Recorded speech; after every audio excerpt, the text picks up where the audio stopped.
Okay everyone, so in this next lesson, let's try to go and work on the heading text in the middle of our header section here. So let's first work on the markup, and then we will be pushing this to our GitHub repository later on. So I would want to specify a heading container that will contain an h1 with two span element that will be named heading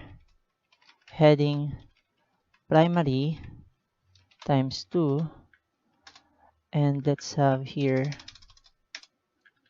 this one will be sub.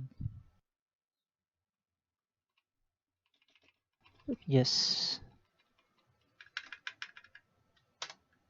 Then here, let's go and put your name here. We'll replace that later on. So here we can go and use powerful words to describe who you are. So for me, I'm a teacher, developer, and a lifetime learner. Here you can go and put here your name. For my case, I'm going to use my Rodrigo Bonzer as that Lopez. Let's save that. Now let's go and check here. So there we go. We have the name here. Now let's try to go and apply some styling here. So let's go down here.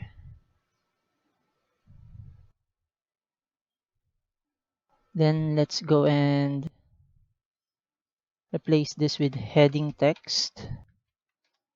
And I would want to specify the header heading. And let's have a background color first as a placeholder color here. Let's use red. Let's just see here how that will look. Okay, so it's we know that this is a block element.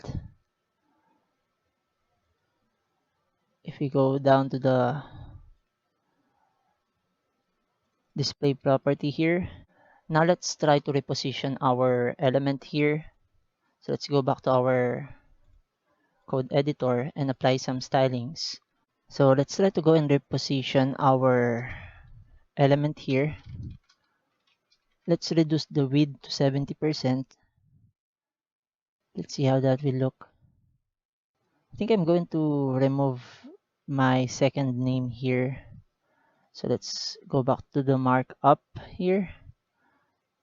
So at least it will not be occupying too much of our space.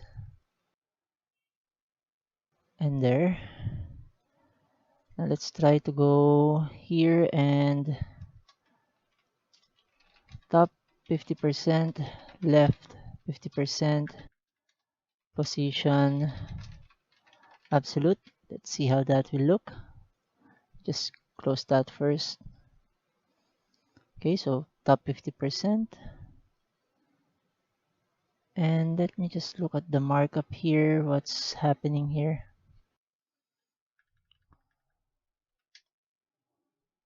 So it's inside of the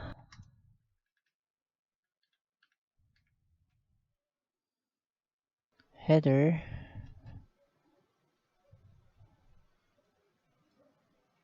Here, let's go put some header brand or logo. This it will be a lot easier for us to identify. Here we have the header text. And here we have the header navigation, right? Now we have here our div element,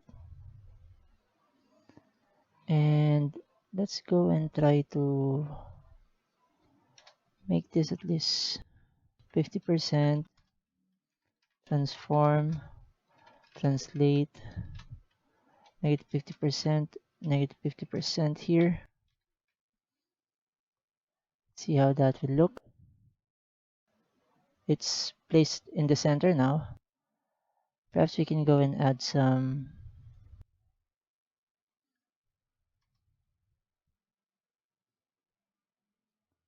Just check here. I think I should go and remove that from the header. And place it outside. We should not be placing it inside of the header element here, but instead outside, and we are targeting the header element and not the div header class. Okay, so let's go and try to save that. Save this. So at least it will be targeting not the header here, but the header section that we have that occupies the whole viewport. So be careful with that, guys, because you might encounter having such issues or having such situations from where you might be targeting the wrong parent element and you're nesting. Right now we have encountered situations from where nesting our elements will be determining how we can go and position these elements in our web document. Okay, so nesting is very important. We've tackled this before, so at least we were able to troubleshoot this. And I would want to transfer this, of course, outside of the header nav here. So we have the header class, and then we have here the header element. And this is the parent element that I would want to target for us to be able to position this header heading here. Okay, so the text or the headings that we have here in our site. So let's text heading. Now let's try to go here and target our heading primary here. Let me just get this so I won't need to type that anymore. And let's increase the font size of our heading primary to 5 rem. Okay, so that's better. Let's also text align our heading to the center. Okay, now let's decrease the height of our or the second span element, the subheading. Let's remove the padding. Font size, let's have it at 2 rem.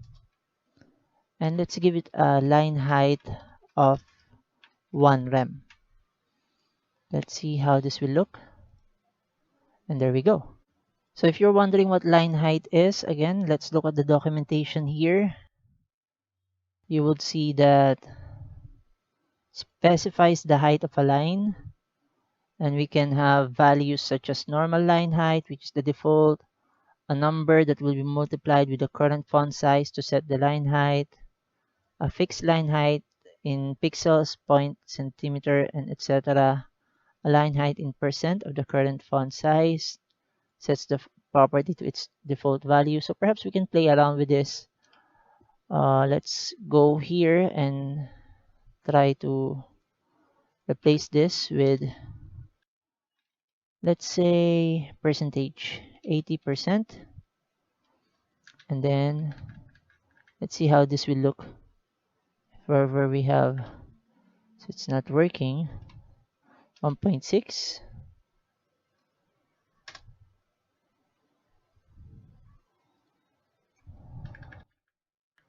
Okay, so there we go.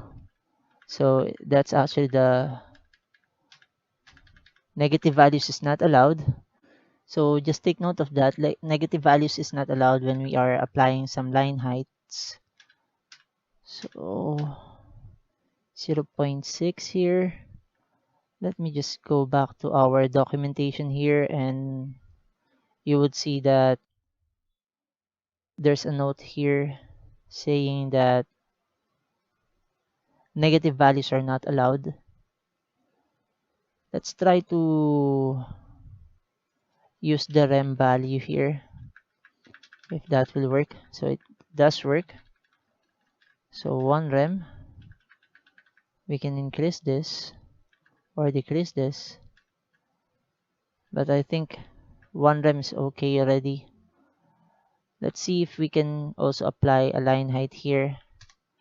Let's just play around a little bit and add some 2 rem. Okay, so you would see there.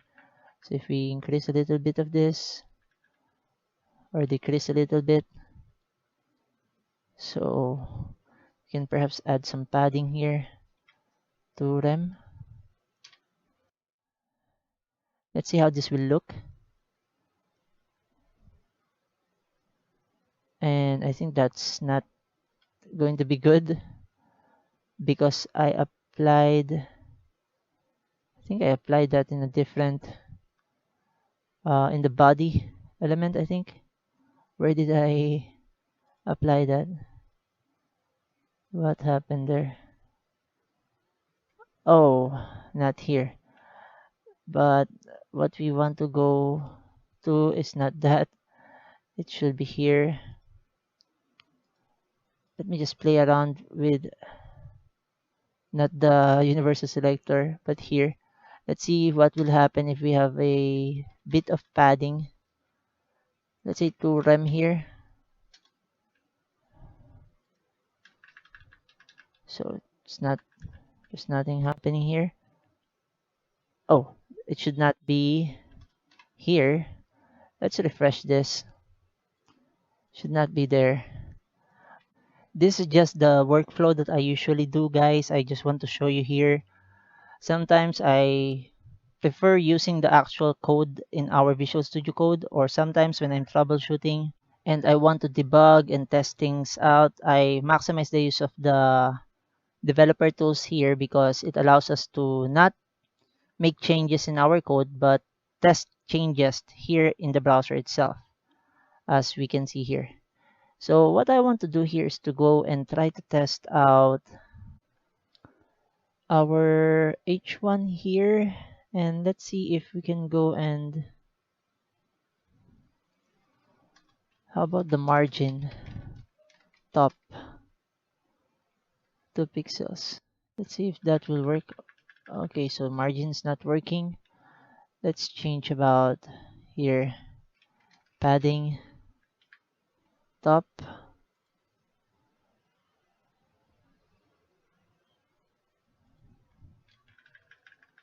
So that's not also working. So perhaps we can go and test out here if line height will be able to make us remove some of the spaces here. So let's just go and 1.6. Let's see if that will work. Negative values not allowed.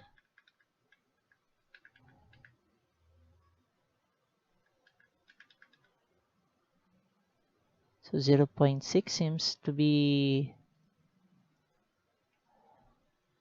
decent here, but let's go and add some padding in our header heading here.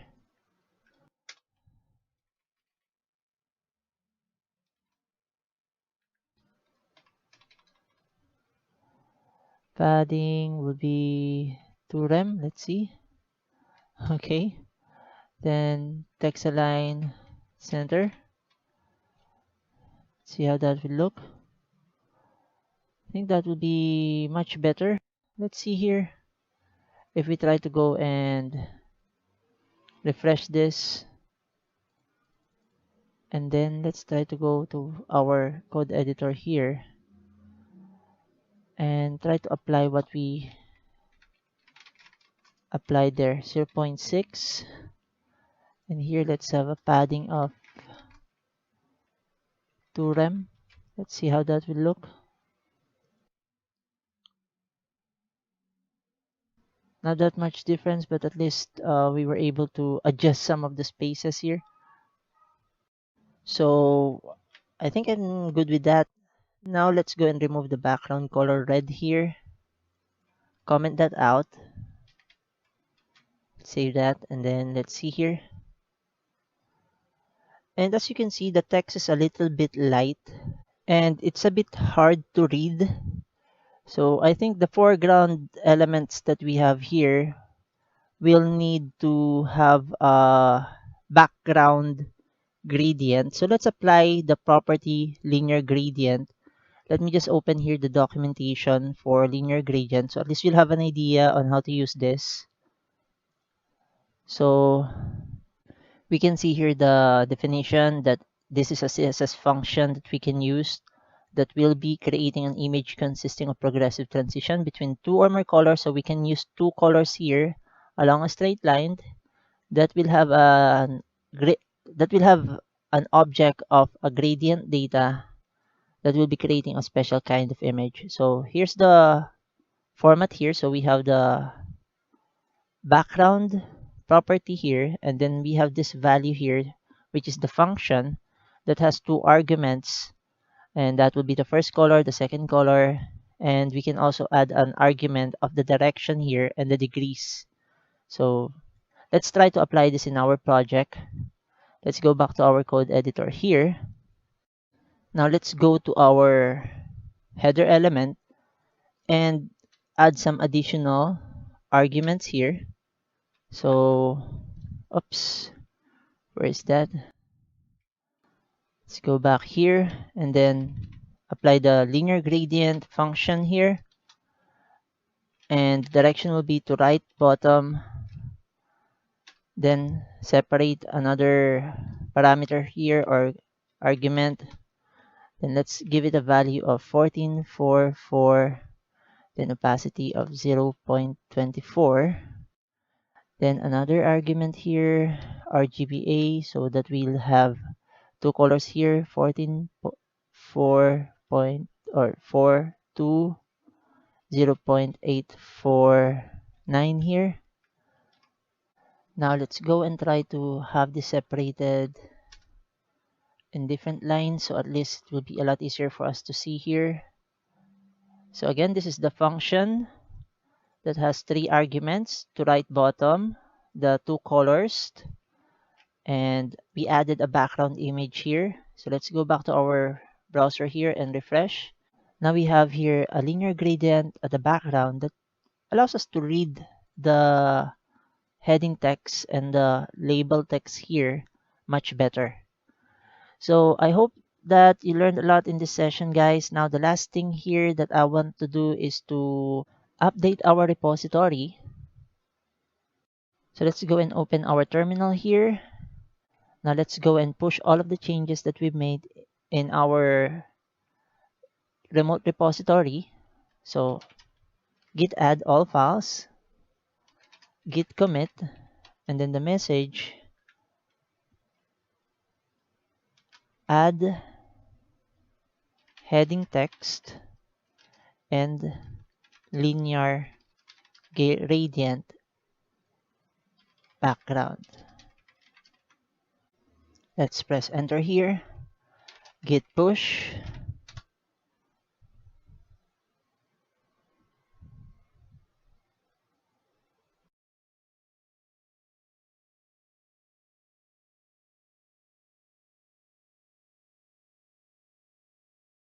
okay, we're done here. Now let's go proceed to our browser here and let's go to our GitHub page here.